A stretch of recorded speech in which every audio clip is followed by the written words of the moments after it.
सभी को मेरा नमस्कार। नई वीडियो में एक बार फिर से आपका स्वागत है। जो अपने राजस्थान का इतिहास अपने शुरू किया था, राजस्थान का इतिहास अपने शुरू किया था, उसमें अपने कल चौहान वंश पढ़ रहे थे, चौहान वंश के बारे में पढ़ रहे थे। इस चौहान वंश में अपने विग्रह राज चतुर्थ तक जितने भी शासक थे उनके बारे में अपने पढ़ लिए थे। आज अपने शुरुआत करते हैं पृथ्वीराज सेकंड से। ठीक है, तो पृथ्वीराज सेकंड की शुरुआत करते हैं। इससे पहले अपने को क्या करना है, वीडियो को लाइक करना है और वीडियो को लास्ट तक भी देखना है, चैनल को सब्सक्राइब भी ज़रूर करना है। ठीक है, तो आइए शुरुआत करते हैं राजस्थान के चौहान वंश में पृथ्वीराज सेकंड की। पृथ्वीराज सेकंड, ये जो पृथ्वीराज सेकंड है, इसका जो शासन का काल था, शासन काल कब से कब तक रहा, तो 1164 से लेकर 1169 ईस्वी तक इसका शासन रहा था। अब देखो, पृथ्वीराज सेकंड के शासक बनने से पहले की कहानी देखते हैं। तो देखो, यहाँ इससे पहले शासक बनता है, जो रहता है वो है विग्रहराज चतुर्थ। अब इस विग्रहराज चतुर्थ की मृत्यु हो जाती है। अब इसकी मृत्यु होने के बाद इसका भाई शासक बनता है, जिसका नाम है अपर गांगे। ये जो शासक बन गया, अपर गांगे शासक बन गया।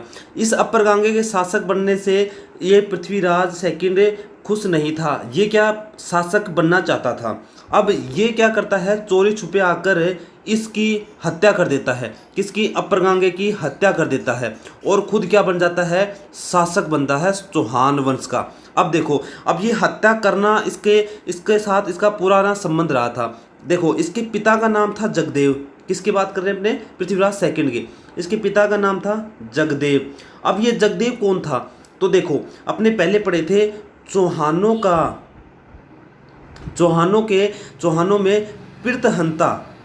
में पृतहंता अर्थात चौहानों में पिता की हत्या करने वाला शासक जगदेव, उसका बेटा था पृथ्वीराज सेकंड। तो हत्या का इसके साथ पहले से ही चलता आ रहा था। तो इसने अपर गांगे की हत्या कर देता है और खुद शासक नियुक्त हो जाता है।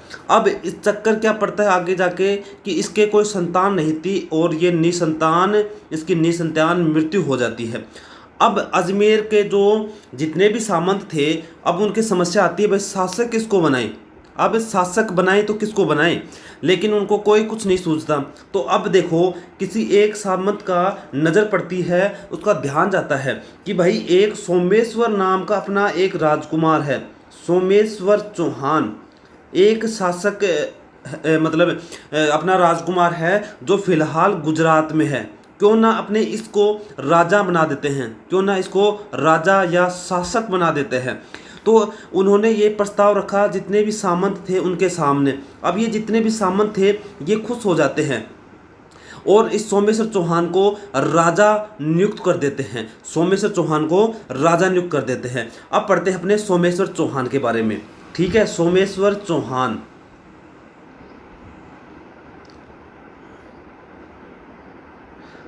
इस सोमेश्वर चौहान का जो शासन का काल था, तो वो कब से कब तक था, तो 1169 से लेकर 1177 ईस्वी तक इसका शासन का काल था। अब इसके जो पिता का नाम था, पिता का नाम क्या था, तो अपने पहले पढ़ चुके थे, अर्णोराज। इसके पिता का नाम अर्णोराज था और माता का नाम था तो माता का नाम कांचन देवी था।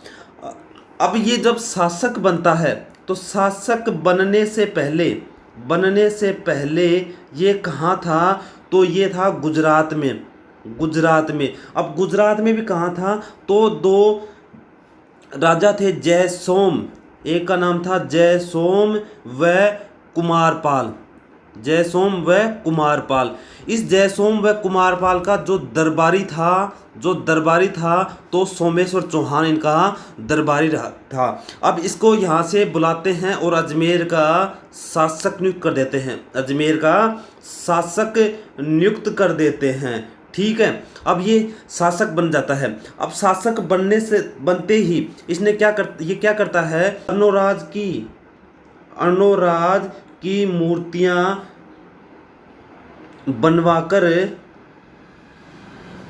बनवाकर नवीन मूर्तिकला को प्रोत्साहन देता है। नवीन मूर्तिकला को प्रोत्साहन देता है। प्रोत्साहन मतलब आगे बढ़ाता है, नवीन मूर्तिकला को आगे बढ़ाता है। सोमेश्वर चौहान इनको आगे बढ़ाता है। अब इस सोमेश्वर चौहान के जो 2 पुत्र थे और 1 पुत्री थी, इन 2 पुत्रों में एक जो विश्व प्रसिद्ध रहा वो था पृथ्वीराज तृतीय। ये जो है इतिहास में बहुत ही महत्वपूर्ण शासक बनता है। और इसका भाई दूसरा था हरिराज। ये 2 बेटे थे और इसकी बेटी का नाम था पृथा। ये थी सोमेश्वर के 2 बेटे और 1 बेटी। अब जो सोमेश्वर चौहान की क्या है, मृत्यु होने के बाद शासक बनता है कौन बनता है, पृथ्वीराज तृतीय। तो सोमेश्वर चौहान की मृत्यु कहाँ होती है, तो ये 1177 ईस्वी की बात है। 1177 ईस्वी की बात है। ये जो क्या नाम है, सोमेश्वर चौहान है, जो आबू का एक शासक था, जिसका नाम था जैत सिंह। अब इस जैत सिंह की सहायता करने के लिए जाता है। अब यहाँ पर क्या है, जो चालुक्य वंश के शासक था, चालुक्य वंश का एक शासक था जिसका नाम था भीमद्वितीय। इस भीमद्वितीय ने इसकी हत्या कर देता है, सोमेश्वर चौहान की हत्या कर देता है। अब शासक बनता है पृथ्वीराज चौहान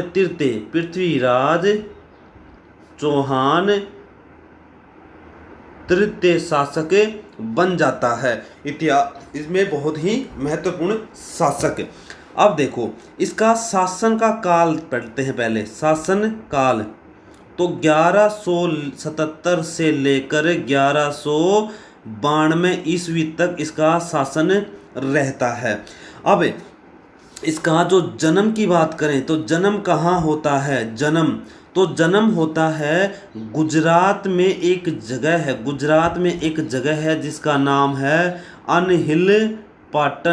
अनहिल पाटन नामक स्थान पर इसका जन्म होता है। और जन्म की तारीख होती है 1166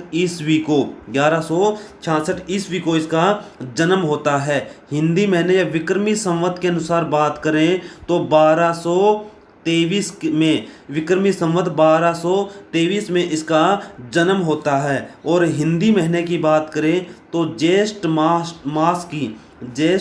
मास की द्वादशी को इसका जन्म होता है। अब ये जो जानकारी हमें कहाँ से मिलती है, तो पृथ्वीराज विजय से हमें इनकी जानकारी मिलती है। अब इनके जो पिता का नाम था, तो वो पिता का नाम था सोमेश्वर चौहान। और जो माता का नाम था तो माता का नाम कर्पूरी देवी था। ठीक है। अब इनको बहुत से उपनामों से भी जाना जाता है। अब उपनामों से, क्योंकि इतिहास में बहुत ही प्रसिद्ध शासक रहा था, तो इसको उपनामों से भी बहुत प्रसिद्ध हुआ। किनको, पृथ्वीराज तृतीय की अपने बात कर रहे हैं। तो इनको भारतेश्वर के नाम से भी जानते हैं। भारतेश्वर के नाम से जानते हैं। इनको हिंदू सम्राट के नाम से भी जानते हैं। और इसको सपादलेश्वर के नाम से भी जानते हैं। और दल पुंगल के नाम से भी जानते हैं। इसको विश्व विजेता के नाम से भी जानते हैं। और अंतिम में तो राय पिथौरा के नाम से भी जानते हैं। इनको पृथ्वीराज तृतीय को जानते हैं। अब ये जो इतिहास में प्रसिद्ध रहा, तो इतिहास में इतिहास में राय पिथौरा के नाम से प्रसिद्ध रहा, इतिहास में प्रसिद्ध रहा तो राय पिथौरा के नाम से यह प्रसिद्ध रहा था। अब जो क्या नाम है, पृथ्वीराज तृतीय जब शासक बनता है 1177 ईस्वी में, पृथ्वीराज तृतीय 11 वर्ष की आयु में 1177 ईस्वी में 11 वर्ष की आयु में 1177 ईस्वी में इसका राज्याभिषेक कहाँ होता है? इसका राज्याभिषेक होता है अजमेर में, राज्याभिषेक अजमेर में हो जाता है। 1177 ईस्वी में इसका राज्याभिषेक हो जाता है। अब छोटी उम्र में इसका राज्याभिषेक होता है, लेकिन इसके जो शासन की देखभाल करने वाला भी तो कोई चाहिए। तो इसकी शासन की देखभाल कौन करता है उस समय, क्योंकि इसकी आयु तो छोटी थी। तो जो इसका जो प्रधानमंत्री था, तो वो था कैमास या कदम्बवास या इसी को बोलते हैं कैमास। ये पृथ्वीराज तृतीय का प्रधानमंत्री था और इसका एक सेनाध्यक्ष भी था। सेनाध्यक्ष, इस सेनाध्यक्ष की बात करें तो वो था भुवने कमल इसका सेनापति था। किसका? पृथ्वीराज तृतीय का सेनापति था। अब ये जो भुवने कमल है ये कौन था? तो ये भुवने कमल था जो कर्पूरी देवी थी। कर्पूरी देवी इनकी माता थी पृथ्वीराज तृतीय की। इसका चाचा था भुवने कमल, कर्पूरी देवी का चाचा भुवने कमल सेनाध्यक्ष इनका था। सबसे पहले अपने बात करते हैं पृथ्वीराज तृतीय के 1178 के बयान की। पृथ्वीराज तृतीय अब 1177 में शासक बनता है, तो 1178 में ही सबसे पहले इसके ऊपर विपदा पड़ती है। 1178 ईस्वी में तो इसका सर्वप्रथम इसका चचेरा भाई था। इसका चचेरा भाई जिसका नाम था नागार्जुन। ये जो नागार्जुन है ये क्या कर देता है? विद्रोह कर देता है। अब इसका दमन करने के लिए, विद्रोह का दमन करने के लिए ये क्या करता है? जो इसका जो प्रधानमंत्री है कैमास की सहायता से इस नागार्जुन का, सबसे पहले याद रखना, देखो कई बार एग्जाम में पूछ लेता है, जब पृथ्वीराज तृतीय शासक बनता है 1177 में तो पहला अभियान कहाँ करता है? तो पहला अभियान करता है तो ये अपने भाई नागार्जुन के विरुद्ध पहला अभियान करता है और वो कैमास की सहायता से इस विद्रोह का दमन कर देता है। और इसी समय कैमास की सहायता से इसने गुढ़ापुरा या गुरुग्राम, इस गुरुग्राम के युद्ध में भी जीत हासिल कर लेता है। मतलब गुढ़ापुरा या गुरुग्राम के युद्ध में भी जीत हासिल कर देता है और नागार्जुन को पराजित कर देता है। अब देखो नागार्जुन को हरा देता है। अब पृथ्वीराज तृतीय सोचता है कि भाई मैंने कोई अच्छा काम कर दिया। तो अब 1178 ईस्वी में पृथ्वीराज तृतीय शासन की सत्ता अपने हाथ में लेता है। ठीक है। अब 1178 में शासन इनके हाथ में आ गया। अब सबसे पहले 11 शासक बनते ही 1182 में, मतलब सत्ता अपने हाथ में लेते ही 1182 में एक सतलज प्रदेश पड़ता है।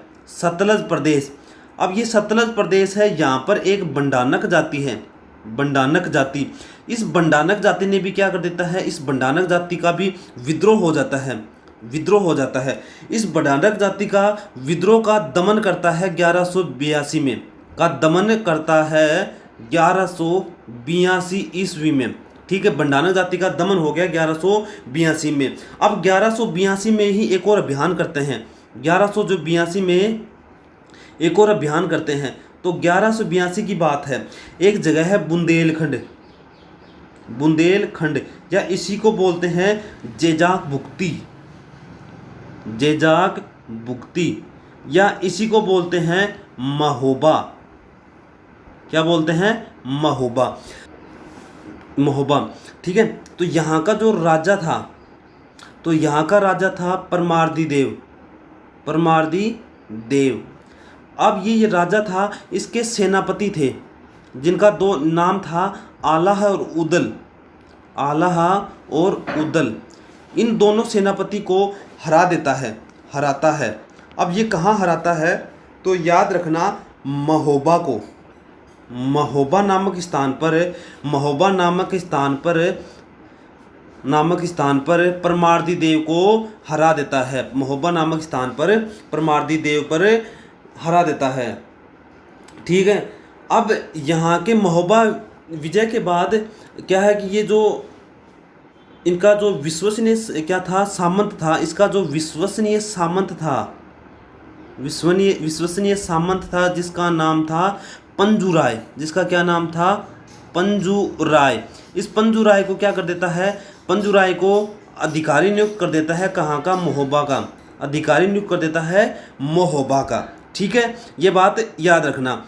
अब देखो, अब ये 1182 का क्लियर हो गया। अब है 1184 ईस्वी की बात। अब 1184 में नागौर के युद्ध में, नागौर के युद्ध की जो रचना होती है, नागौर के युद्ध में गुजरात का एक शासक था, गुजरात का चालुक्य वंश का शासक था, चालुक्य वंश का शासक था, जिसका नाम था भीम द्वितीय, जिसका नाम था भीमदेव द्वितीय। ठीक है, अब इसके साथ संघर्ष होता है, खूब लंबा संघर्ष होता है 1184 में। ठीक है, अब ये संघर्ष समाप्त तो होता नहीं, तो क्या कर लेते हैं, यहाँ पर संधि कर लेते हैं, यहाँ पर संधि कर लेते हैं। अब इस संधि में क्या निष्कर्ष निकलता है, तो जो क्या निष्कर्ष निकलता है, तो जो पृथ्वीराज रासो के अनुसार बताया है, पृथ्वीराज रासो के अनुसार जो निष्कर्ष की चर्चा करी वो है कि जो आबू नरेश था, जिसका नाम था आबू नरेश सांखला, जिसका नाम था आबू नरेश सांखला, वो जो है ना, उसकी पुत्री है इंचनी देवी, उसकी पुत्री है इंचनी देवी, इंचनी का विवाह होता है पृथ्वीराज तृतीय के साथ, पृथ्वीराज तृतीय के साथ। कब, 1184 में। ठीक है, अब यहाँ पर एक और मतलब संघर्ष का कारण सामने आता है कि जो ये इंचनी देवी है, इसके साथ विवाह करना चाहता है भीम सिंह द्वितीय इंचनी के साथ विवाह करना चाहता था, और यही एक संघर्ष का कारण बनता है। ठीक है, तो 1184 में नागौर युद्ध में भाग लेता है और वहाँ पर संधि कर लेता है। अब देखो, पृथ्वीराज चौहान तृतीय की उपलब्धियों की थोड़ी थोड़ी जानकारी प्राप्त करते हैं। तो सबसे पहले जो बिसलपुर बांध है, टोंक जिले में बिसलपुर बांध है, बिसलपुर बांध। अब इस बिसलपुर बांध के पास महादेव का मंदिर बनवाया, महादेव का मंदिर बनवाया। ठीक है, और पृथ्वीराज तृतीय में दिल्ली में एक जगह है लालकोट शहर, इस लालकोट शहर में राय पिथौरागढ़ का निर्माण करवाया, राय पिथौरागढ़ का निर्माण करवाया। ठीक है, और पृथ्वीराज तृतीय ने विद्वानों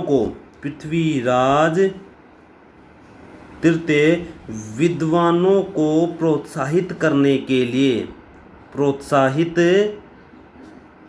के लिए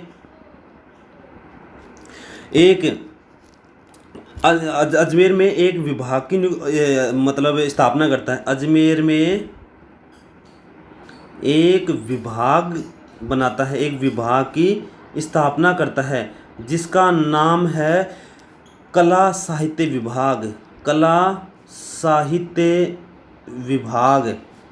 कला साहित्य विभाग की स्थापना करता है, और यहाँ का जो अध्यक्ष है वो नियुक्त कर देता है पद्मनाथ को।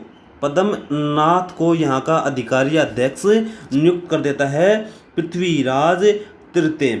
अब जो इसके दरबार में, पृथ्वीराज तृतीय के जो दरबार में श्रेष्ठ विद्वान थे, पृथ्वीराज तृतीय के जो विद्वान थे उनकी चर्चा कर लेते हैं। तो विद्वान इनके शासन में कौन कौन थे? तो एक वागीश्वर था, इनके शासन में वागीश्वर था, विद्यापति गौड़ था, विद्यापति गौड़ इनके शासन काल में रहा था। तो जनार्दन विश्वरूप था, जनार्दन विश्वरूप भी इनके काल में था। और पृथ्वी भट्ट था, पृथ्वी भट्ट इनके काल में था।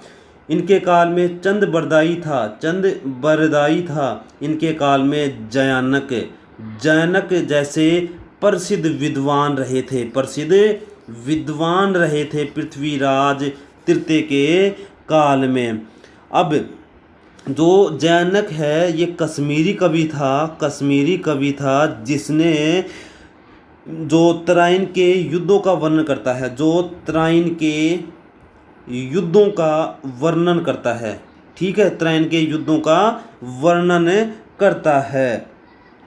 और इनके काल में और विद्वान रहे जैसे बिसलदेव और सोमेश्वर।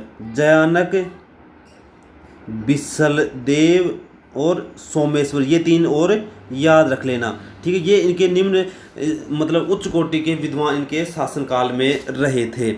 और पृथ्वीराज तृतीय का एक प्रसिद्ध अभिलेख भी प्रसिद्ध था। पृथ्वीराज तृतीय या चौहान था, इसका प्रथम शिलालेख कौन सा था? प्रथम शिलालेख तो वो था बेदला। प्रथम शिलालेख का नाम है तो बेदला, ठीक है, बेदला, या इसी को बोलते हैं बड़ला शिलालेख, ठीक है। अब यहाँ से एक प्रश्न बनता है, चलो प्रथम तो ये था, तो अंतिम कौन सा होगा? तो अंतिम भी यहाँ याद रख लेना, अंतिम शिलालेख। तो अंतिम शिलालेख कौन सा था? तो आवलंदा का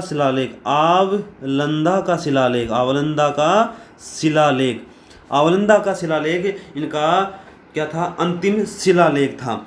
अब इनके बाद ये है ना कन्नौज के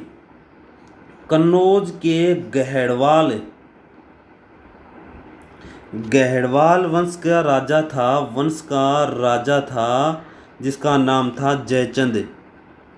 इस जयचंद की पुत्री थी जिसका नाम था संयोगिता, पुत्री का नाम था संयोगिता। इस पुत्री संयोगिता के साथ गंधर्व विवाह करते हैं पृथ्वीराज तृतीय, ठीक है। अब ये देखो, इसमें ज़्यादा कुछ जानकारी अपने को नहीं पढ़नी, ठीक है। अब अपने को काम की बातें पढ़ते जाएंगे क्योंकि इस संयोगिता की कहानी बहुत बड़ी है। अब इनके काल में चंद्रबरदाई भी रहा था। अब चंद्रबरदाई के बारे में थोड़ा सा जिक्र कर लेते हैं बीच में एक बार, क्योंकि यह भी इम्पोर्टेंट। चंद्रबरदाई,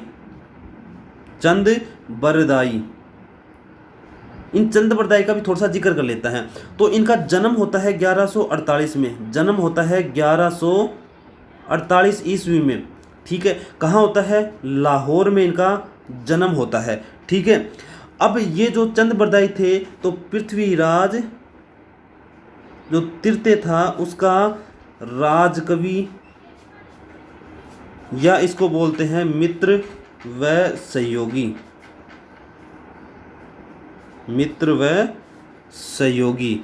हिंदी भाषा का प्रथम महाकवि मानते हैं, प्रथम महाकवि भी कहते हैं। प्रथम महाकवि, हिंदी मतलब ब्रज भाषा, हिंदी का मतलब पहले ब्रज भाषा प्रसिद्ध थी, तो ब्रज भाषा जो हिंदी भाषा है उसका प्रथम महाकवि थे। अब जो पृथ्वीराज रासो है चंद्रबरदाई की पृथ्वीराज रासो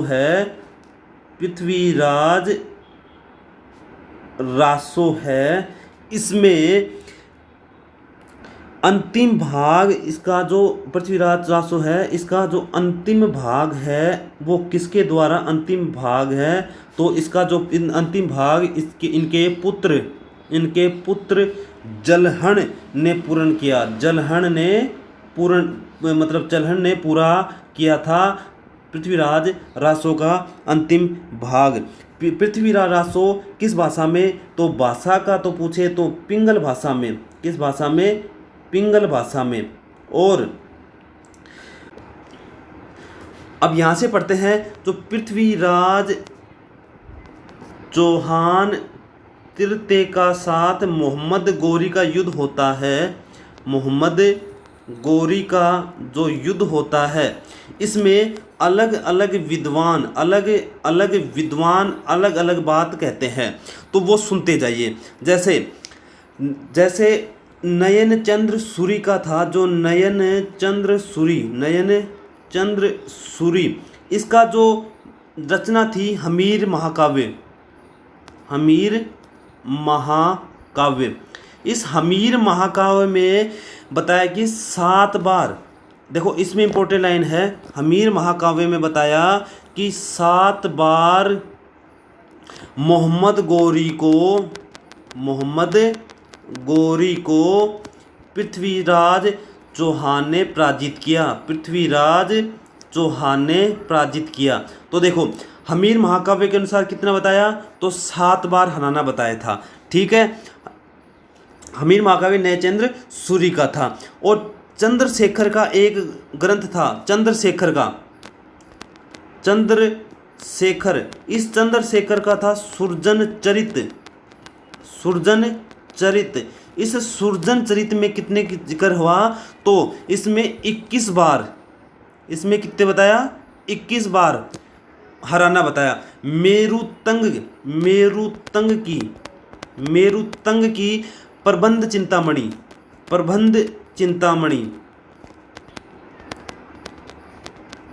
मेरुतंग की प्रबंध चिंतामणि, इसमें बताया कि 23 बार पृथ्वीराज तृतीय ने मोहम्मद गोरी को हराया था। और पृथ्वीराज प्रबंध में, किसमें? पृथ्वीराज प्रबंध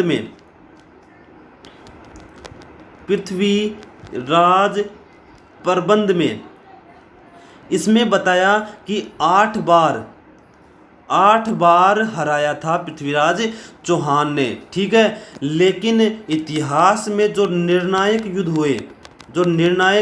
युद्ध हुए वो थे 2, और दोनों कौन से?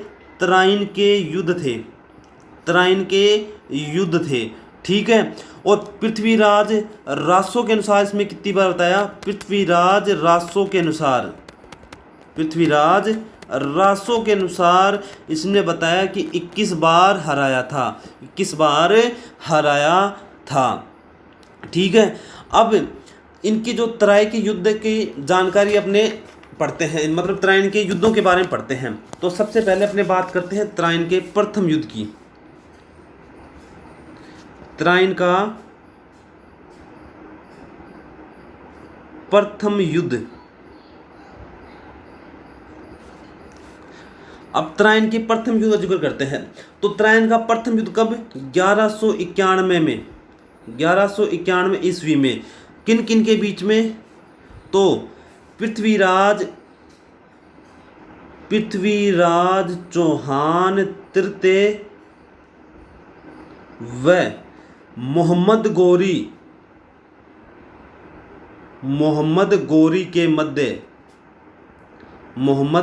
के मध्य लड़ा गया। ठीक है, अब देखो इसकी शुरुआत करते हैं इस युद्ध की। अब यहाँ से पृथ्वीराज चौहान चलता है अपनी सेना के साथ। ठीक है, इधर से चलता है पृथ्वीराज अपनी सेना लेकर। इधर से कौन? मोहम्मद गोरी आता है। अब ये मोहम्मद गोरी कहाँ से आता है? तो देखो ऊपर की तरफ जो क्षेत्र पड़ता है वो पड़ता है पंजाब। ऊपर की तरफ ये जो क्षेत्र पड़ता है इधर, ये जो क्षेत्र पड़ता है इधर ऊपर की तरफ, राजस्थान के ऊपर की तरफ पंजाब। अब इस पंजाब में एक जगह का नाम है सरहिंद। मोहम्मद गोरी चलता है इधर से और सरहिंद, ये सरहिंद नामक स्थान पर अपनी सेना लेकर आता है। ठीक है, अब जो ये युद्ध के समय दिल्ली का जो प्रशासक था, अब यहां देखो, युद्ध के समय दिल्ली का जो प्रशासक था वो कौन था? तो वो था गोविंद राय। प्रशासक था गोविंद राय। अब ये जो प्रशासक था ये कहता है कि मोहम्मद गोरी घायल हो गया था। अब इससे पहले इनका चर्चा नहीं करते, अपने ये याद रखना है कि मोहम्मद गोरी युद्ध के समय दिल्ली का जो प्रशासक था गोविंद राय के हाथ में था। अब पृथ्वीराज कहाँ आता है? पृथ्वीराज भी इधर से सेना लेकर चलता है और सरहिंद मतलब बठिंडा, इस बठिंडा नामक स्थान पर इन दोनों का भीषण युद्ध होता है।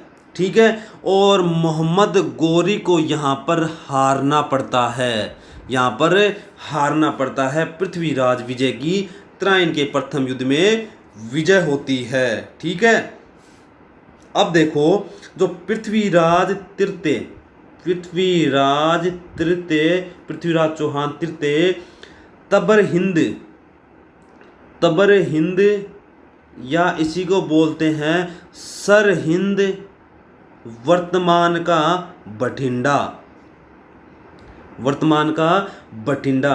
यहाँ पे एक दुर्ग का काजी था, दुर्ग में एक काजी था जिसका नाम था जियाउद्दीन।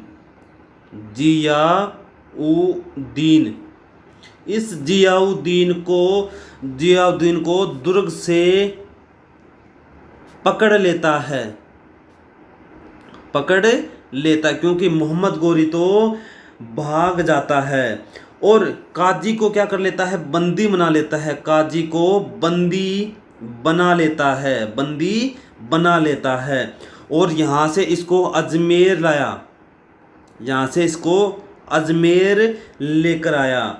ठीक है, और यहाँ इसको अजमेर लाया और इससे जितना भी था धन, इस धन को लेकर इसको कहता है कि तू जा वापस गजनी चला जा, क्योंकि मोहम्मद गोरी तो हारते ही कहाँ? गजनी की तरफ भाग गया था, अफगानिस्तान गजनी की तरफ भाग गया था। ठीक है, अब देखो, अब पृथ्वीराज जो तृतीय है वो इस युद्ध में सबसे बड़ी गलती क्या करता है? सबसे बड़ी गलती पहले तो ये करता है कि मोहम्मद गोरी को भागने दिया। ठीक है, मोहम्मद गोरी को गजनी भागने दिया। अगर पृथ्वीराज तृतीय मोहम्मद गोरी को भागने ना देता, यहीं इसको मार देता या बंदी बना लेता, तो द्वितीय जो युद्ध होता है 1192 में त्राइन का द्वितीय युद्ध, उसमें ये है क्या करता? वापस नहीं आता। ठीक है, लेकिन पृथ्वीराज चौहान कहता है कि मैं स्वाभिमानी आदमी हूँ और मैं भागते आदमी पर या निहत्ते आदमी पर वार नहीं करता। इनकी यह राजपूतों की यह गलती इनको इतनी भारी पड़ी का जिसके परिणाम स्वरूप त्राइन का द्वितीय युद्ध होता है और जिसमें यह हार का सामना करना पड़ता है। ठीक है, यहाँ से एक लाइन याद रखना, जो पृथ्वीराज सेकंड था त्राइन के प्रथम युद्ध में, इसका सेनापति कौन था? तो सेनापति था खांडे राव। सेनापति था खांडे राव। त्राइन कहाँ है? तो हरियाणा में है। त्राइन कहाँ है? तो हरियाणा में, हरियाणा करनाल में। ठीक है, अब अपने जिक्र कर लेते हैं त्राइन के द्वितीय युद्ध की।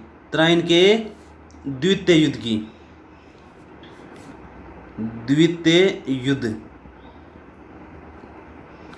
ये जो त्राइन का द्वितीय युद्ध है, अब यहां से मोहम्मद गोरी वहां से चला जाता है, इधर से मोहम्मद गोरी चला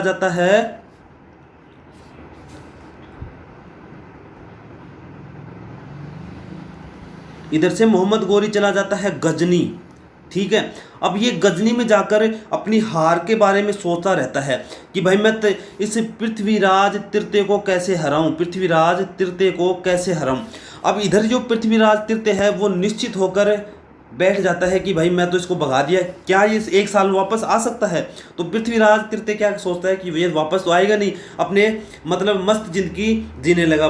ठीक है, अब इधर से मोहम्मद गोरी नए युद्ध की चर्चा करता है। ठीक है, अब यहाँ पर जाके इसने सेना बनाता है, यहाँ जाके एक सेना इकट्ठी करता है। अब उसमें किन किन को सम्मिलित कर लेता है, उसमें तुर्क को सम्मिलित कर लेता है, उसमें ताजिक को सम्मिलित कर लेता है, उसमें अफ़गानों को मतलब सम्मिलित कर लेता है। इन सबको मिलाकर इसने लगभग 1,20,000 की सेना बना लेता है। यहाँ तक ये अपनी तैयारी कर रहा होता है, इधर पृथ्वीराज तृतीय निश्चित होकर बैठा होता है। ठीक है, अब यहाँ से ये वापस चलता है। ठीक है, अब ये सबसे पहले पाकिस्तान पहुँचता है, पाकिस्तान से लाहौर होते हुए उसके बाद मुल्तान से तराइन के मैदान में आता है। ठीक है, अब ये तराइन के मैदान में पहुंच जाता है। अब हसन निजामी कहता है, हसन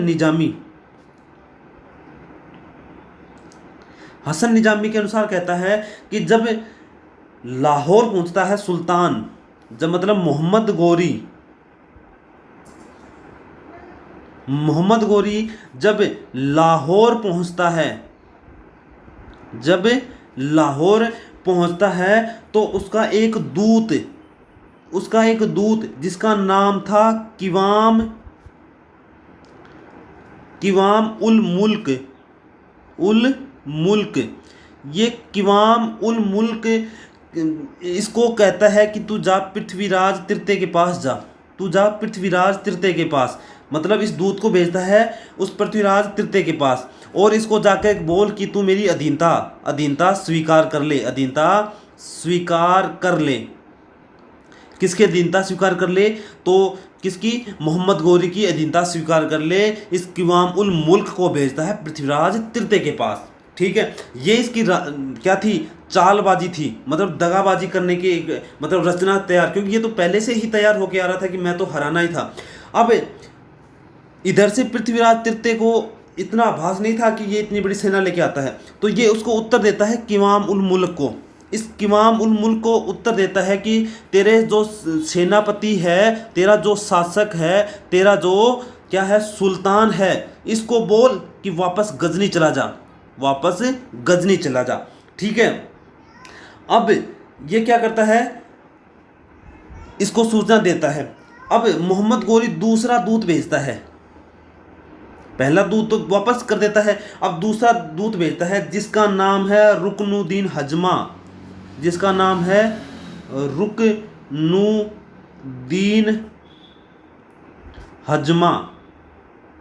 इस रुकनुद्दीन हजमा को वापस भेजता है किसके पास? पृथ्वीराज तृतीय के पास। अब इसको कहता है कि भाई तू संधि कर ले, मोहम्मद गोरी के साथ संधि कर ले। अब इस संधि में कहता है कि तेरे को एक तो पंजाब दे देंगे, ठीक है, एक तेरे को मुल्तान दे देंगे, और एक तेरे को सरहिंद दे देंगे। अब पृथ्वीराज तृतीय कहता है कि अब तेरी मुलाकात युद्ध के मैदान में होगी। तेरे सुल्तान को कह दे, रुकनुद्दीन हजमा, कि तेरे जो सुल्तान है उस मोहम्मद गोरी, उसको बोल दे कि मुझे इन प्रांतों के बजाय मैं तेरे से युद्ध करना पसंद करूंगा, तेरी अधीनता या तेरी संधि स्वीकार नहीं करूंगा। अब इसको पृथ्वीराज तृतीय संदेश भिजवाता है। तो संदेश क्या भिजवाता है? तो संदेश का याद रखना, वो कहता है कि तेरे जो सुल्तान है उसको बोल, इस सुल्तान को बोल कि वह अपने देश लौट जा, अन्यथा उसकी भेंट युद्ध के मैदान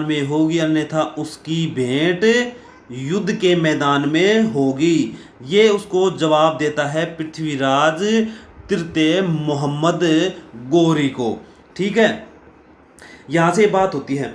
अब मोहम्मद गोरी आता है 1192 में तराइन के मैदान में, 1192 में तराइन के मैदान में आ जाता है। इधर से तराइन के मैदान में आ गया, उधर से पृथ्वीराज तृतीय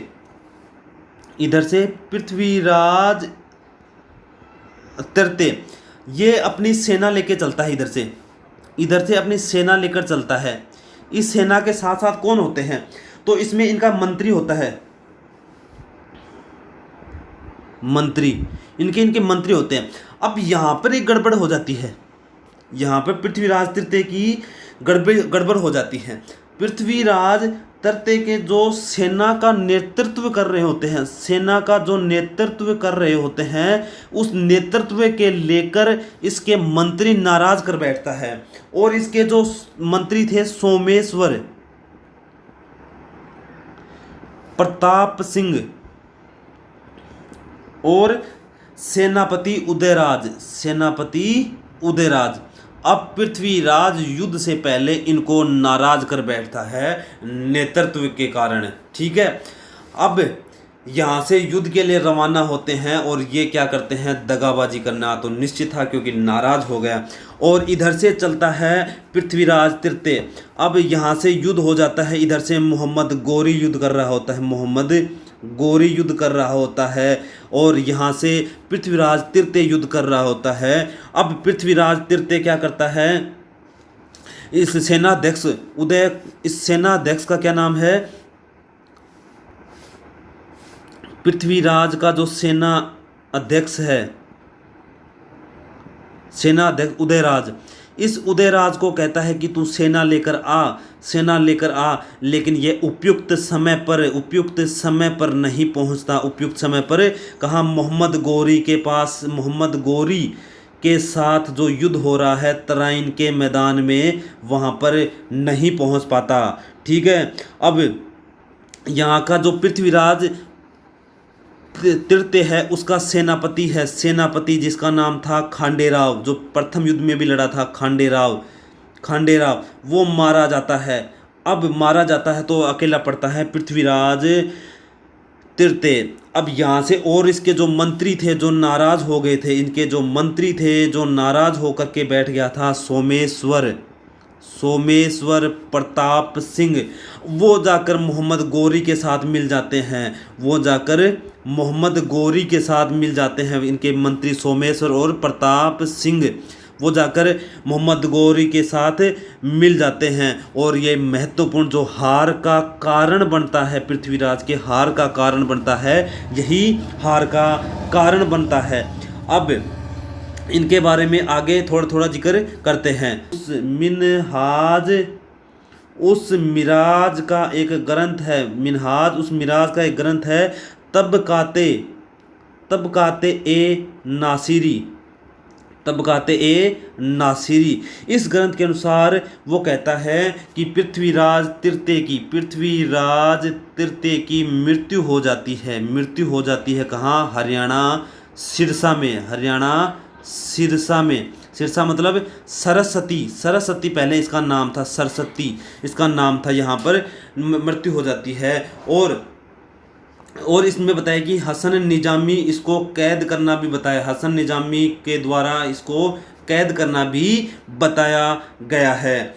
अब यहाँ से जो सत्ता परिवर्तन होती है तो सुनते जाइए। इस तराइन का जो द्वितीय युद्ध होता है यह है बहुत ऐतिहासिक। तराइन के द्वितीय युद्ध में बहुत ही बड़ा घटनाक्रम होता है। तो यहाँ पर इस्लामिक राजतंत्र की स्थापना होती है, इस्लामिक राजतंत्र की स्थापना हो जाती है। और यहाँ पर जो मोहम्मद गोरी होता है, वो क्या करता है, जो जीते हुए प्रदेश थे उनमें अपने गुलाम जिसका नाम था कुतुबुद्दीन ऐबक, उसको क्या कर देता है, उसको वहाँ का क्या कर देता है, जागीर सौंप देता है। और यहाँ से राजपूत युग की समाप्ति होती है, राजपूत युग की समाप्ति होना शुरू हो जाती है। और इसके बाद तराइन द्वितीय युद्ध के बाद यह एक ऐतिहासिक युद्ध था जिसमें एक निर्णायक युद्ध की भूमिका निभाई। और उत्तर भारत में राजपूत काल का तो समाप्ति होती है और दिल्ली में सल्तनत काल की स्थापना हो जाती है। दिल्ली में सल्तनत काल की की स्थापना या इसका उदय होना शुरू हो जाता है। ठीक है। और इसके बाद इसमें अलग अलग विद्वानों ने अलग अलग राय दी। तो डॉक्टर आशीर्वाद लाल श्रीवास्तव वो कहते हैं कि यह जो युद्ध है यह एक युग परिवर्तनकारी घटना है। युग परिवर्तनकारी घटना है। स्मिथ कहता है कि जो त्रायन का द्वितीय युद्ध होता है, चौहानों के जो महान साम्राज्य का समाप्त होना है। महान साम्राज्य समाप्त हो गया। ठीक है। और बौद्ध धर्म का विनाश शुरू हो गया। बौद्ध धर्म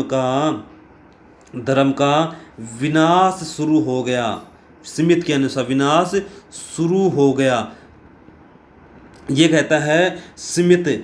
और इसके बाद आगे बात करें तो डॉक्टर दशरथ शर्मा कहता है कि पृथ्वीराज तृतीय अपनी सैनिक भूलों को कभी उसके क्षमा नहीं कर पाया, इसके कारण वो हार गया था। ठीक है। अब यहाँ पर एक जैसे प्रसिद्ध जो बहुत ही प्रसिद्ध बात सामने आती है, जो पृथ्वीराज रासो के अनुसार कि भाई मोहम्मद गौरी उसको कैद कर लेता है। अब वो मोहम्मद गौरी पृथ्वीराज तृतीय को कैद करके कहाँ ले जाता है, तो उसको गजनी ले जाता है। अब यहाँ गजनी में कैद कर लिया और यहाँ पर क्या पृथ्वीराज तृतीय की आंखें फोड़ देता है और इसको नेत्रहीन कर देता है। आंखें फोड़ देता है और इसको नेत्रहीन कर देता है। अब यहाँ पर इसका मित्र है चंद इसका जो मित्र है चंद बरदाई, अब वो वहाँ चला जाता है, वहाँ उसके साथ चला जाता है। अब पृथ्वीराज तृतीय को क्या शब्द बाण का बहुत ज्ञान था। ठीक है। अब चंद बरदाई है ना, एक वाक्य बोलता है, इस कविता के माध्यम से कहता है इस पृथ्वीराज रासो में जिसका जिक्र है। तो देखो सुनते जाइए चंद्र बरदाई क्या कहता है। तो चंद बरदाई कहता है, अब चंद बरदाई कविता के माध्यम से किसको कहता है, पृथ्वीराज तृतीय को कहता है कि चार बांस 24 गज अंगुल अष्ट प्रमाण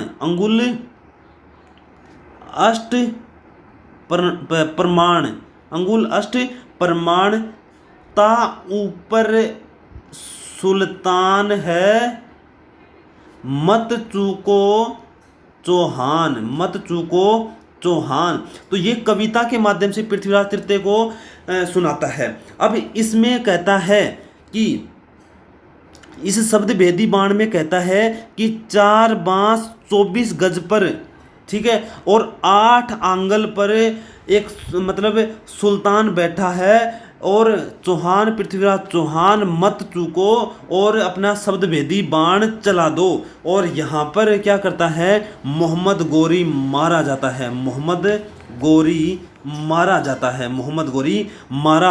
है। ये मारा जाता है और यहाँ पे चंद बरदाई क्या कर लेता है, आत्महत्या कर लेता है। ठीक है, ये इसकी बारे में है। अब इस तरह ये जो पृथ्वीराज तृतीय का शासन समाप्त हो जाता है, यहाँ से पृथ्वीराज तृतीय का शासन समाप्त हो जाता है। इसके बाद शासक बनते हैं रणथंभौर के चौहान। ठीक है,